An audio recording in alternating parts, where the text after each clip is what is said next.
Back in 1994, a television show with a difference was created right here in Sydney, and it was called Follow Through Squad. Follow Through Squad was a one-off, a shot in the dark, a cop show like no other. It starred two unknowns in Tony Bonzarevich as Detective Tony Bonza and C. William Lobb as Detective Gideon Soyle. During episode 4, Jim went sort of weird.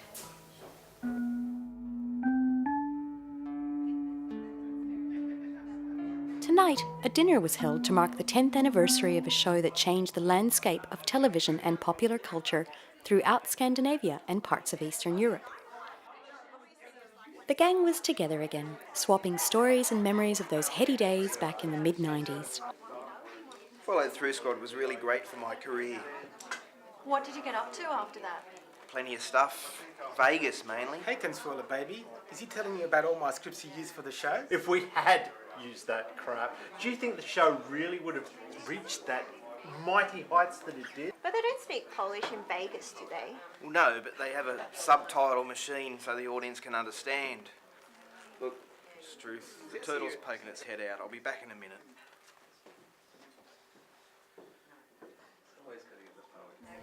Can you tell us about your character Alan Johnstown in Follow Through Squad?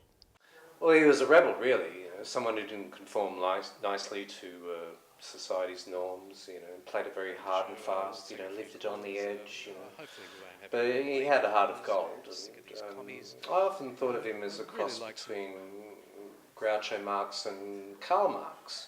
Jim Woff plays Alan Johnstown, a shock jock radio announcer with the powerful AM station 2BG. I'm Alan Johnstown. One of Johnstown's hobby horses of late had been public sanitation. Who knows about it? You know what really makes me sick to my stomach these days is the amount of dirty, filthy... There's no father.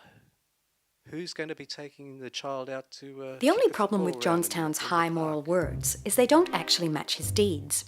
For weeks, cafes and bars up and down the main strip of Newtown have been finding soiled and disgraced Y-fronts and boxer shorts in their toilets.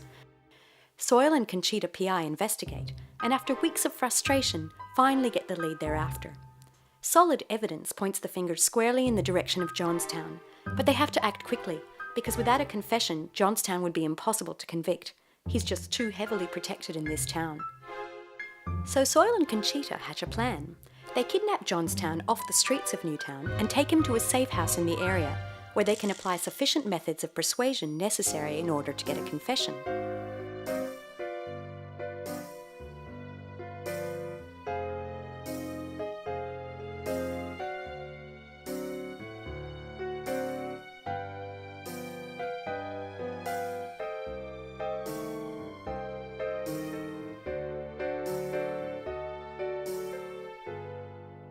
But it's here where fiction and reality collide for Jim. As he gets tied to the chair during the shooting of the scene, and while he still has the Hessian sack on his head, Jim has a flashback to his childhood. He was little more than 3 years old, and his father was in his room. Jim's father, a merchant sailor, was about to head off to sea. Just before leaving, he bent down and told his son, "I'm going to sea again, son, but I'll be back someday. I just want you to remember one thing. Knots. Good knot will get you out of trouble every time, son. Don't you ever forget that. And when I come back, I'm going to show you the best knots that have ever been tied." And Jim held on to that thought as his father, an expert knotsman, walked out the door and out of his life.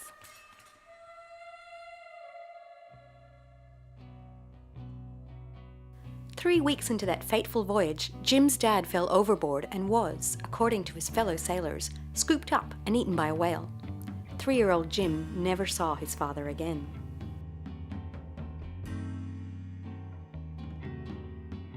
Jim had nearly lost consciousness with the sack on his head. Memories of his long-dead father were swimming around in his mind, thoughts of complex knot configurations, and a man being swallowed up by a whale. Jim felt the ropes binding him to the chair, and when he looked up toward Conchita PI, for the briefest of moments, he thought he saw his father hovering over him. He thought his father had come to tie him up. From Portland's As the wine and conversation flowed, cracks began to reappear.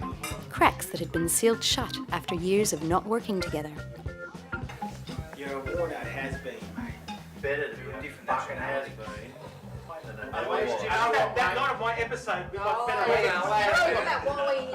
That attic up in King's Cross. He's written up love with you, and you know.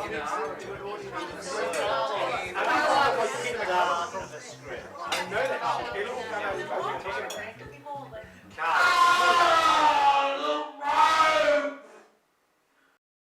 And so when Jim saw the chicken with its legs tied together, he was in fact having a double flashback. His mind took him back to the filming of episode 4, when tied up with a sack on his head, he'd had a traumatic flashback to his childhood experiences with his father. Hence the double flashback. I just want to thank you all for being so understanding about, you know, the chicken and the rope and all that stuff. I didn't even realise I've been wearing all this rope. Look at us. We're all hopeless. We're all full of shit, really. Follow Through Squad was the best thing any of us had going.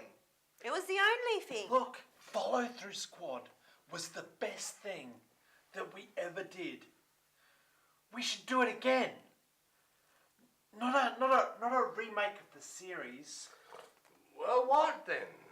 We should make a telemovie. Well, we could use some of my old scripts. Why not? Anyway, we'll just get the Scandinavians to put up the moolah, and away we go. This is what I reckon we should do. Ariel.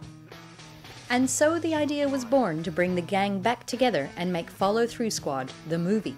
Stay tuned for more adventures from the gang in Follow Through Squad.